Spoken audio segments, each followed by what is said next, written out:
pede de se enquadrar no seu modelo de jogo? Obrigado. Obrigado. Uma das coisas que eu falei com os jogadores no início do jogo foi esse aspecto. Foi a primeira parte difícil contra o São Paulo.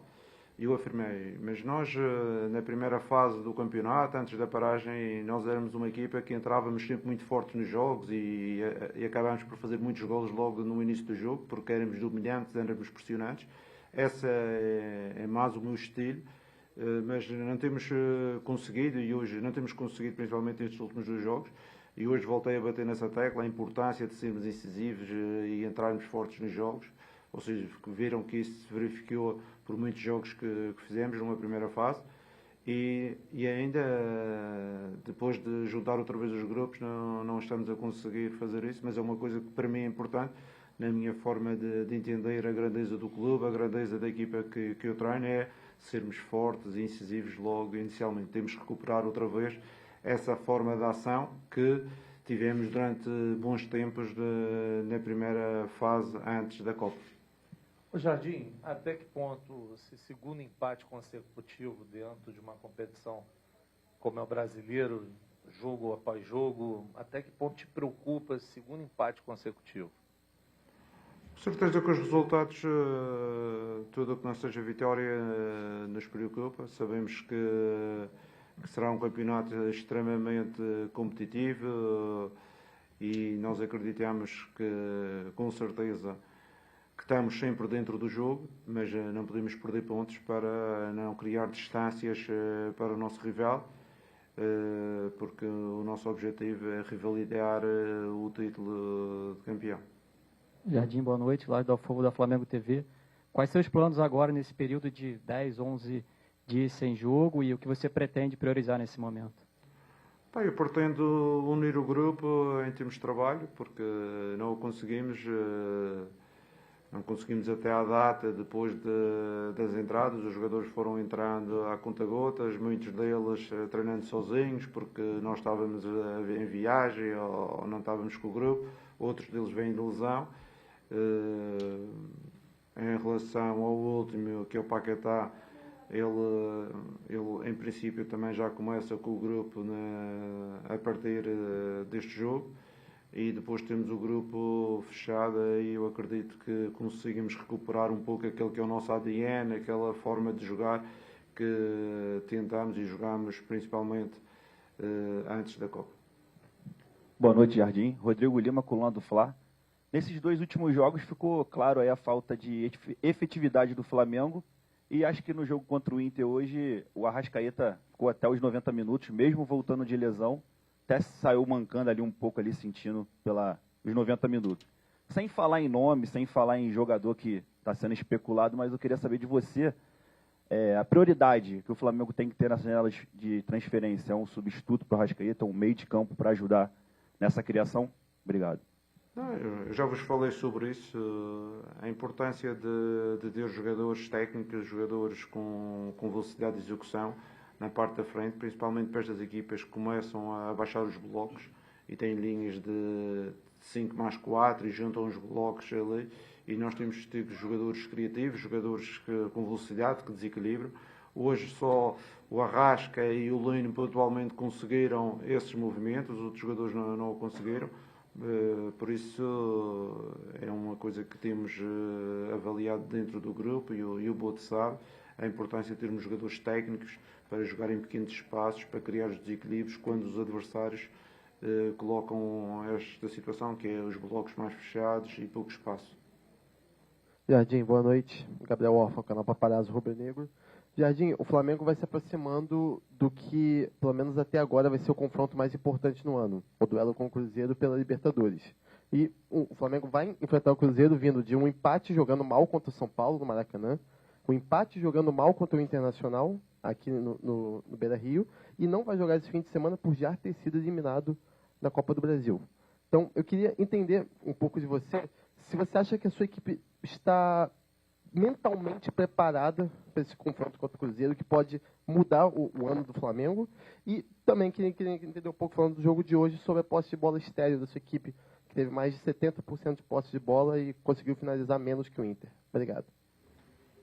Bem, vamos inverter as perguntas, acho que sim. E vocês sabem que eu não sou o grande defensor da posse de bola estéril. Eu acho que temos que ser mais efetivos. Quando criamos, temos que criar e temos que terminar as situações que criamos. Em relação à parte mental, com certeza que os jogadores sabem que estes 2 empates não era o que nós pretendíamos. Sabíamos que estas 2 equipas já tinham feito moça ao Flamengo há uns meses atrás, quando iniciou o campeonato, quer o Inter, quer o São Paulo. O Flamengo só tinha feito 1 ponto com estas 2 equipas. Eram adversários que já estavam bem estudados e sabíamos a mais-valia deles. E com certeza que também eles sabem que para jogar no Flamengo é preciso reagir à adversidade e acredito que todos eles que já têm uma história no futebol vão ter capacidade de reagir à adversidade, aproveitar este período agora para trabalhar bem a equipa e aproveitar bem, trabalhar com este grupo fechado e depois ter o jogo ainda do Vitória para depois termos a primeira mão do jogo da Libertadores. Jardim, boa noite. O seu time gosta de jogar em transição, mas nesses últimos 2 jogos não tem conseguido, tem encontrado muita dificuldade para transicionar. E em paralelo, um jogador que foi muito importante para o Flamengo desde que chegou, o Jorginho, caiu de produção. Ele tem jogado um pouco mais recuado também. Até que ponto isso se preocupa e de que maneira corrigir isso, até de maneira imediata, aproveitando a pergunta do órfão, porque urge essas oitavas de final da Libertadores? Claro, com certeza que o Jorginho não está no seu melhor momento, toda a gente sabe as suas capacidades, mas o Nico também não estava connosco, é um jogador que pode ali substituir e ainda hoje dei um pouco de minuto, e aquele que numa fase importante também da equipa pode jogar a número 8 e é um jogador de extrema qualidade, é o Paquetá. Com certeza quando estiverem todos disponíveis podemos fazer uma rotatividade consoante os interesses da equipa e aí vamos ter maior soluções, porque sabemos da importância do Jorginho, mas também sabemos que temos outros jogadores que, quando um jogador está abaixo, podem colmatar e neste momento ainda não o temos. Professor, boa noite. Lucas Golatti, Rádio Galera. Um dos problemas do Flamengo nos últimos jogos vem sendo a pouca pressão na bola. O Flamengo consegue colocar dentro dos jogos. Por que você acredita que o Flamengo não está conseguindo pressionar tanto a bola? E até no gol contra o São Paulo foi uma falta de pressão na bola, um cruzamento para o Calleri. E também até em bloco alto, né? O Flamengo conseguir pressionar mais efetivamente a equipe adversária. Por que o Flamengo está tendo esse tipo de dificuldade? Obrigado.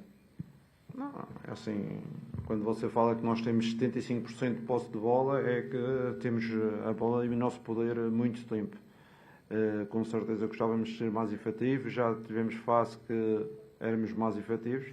Como já lhe disse, neste momento a equipa não está no seu melhor. Eu ando no futebol há muitos anos e não estou aqui e não sou fazedor de opinião para dar informação consoante eu quero. Eu dou a informação da realidade.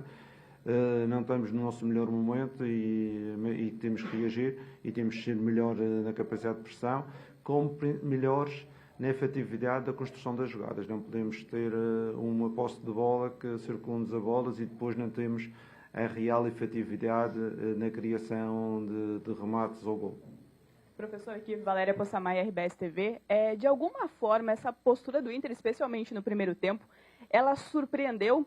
E eu pergunto isso porque até o torcedor que veio hoje aqui acompanhar o Inter, né, o Inter vinha de uma sequência de 4 derrotas seguidas, né, não vinha apresentando um bom futebol e o primeiro tempo surpreendeu muito até o torcedor.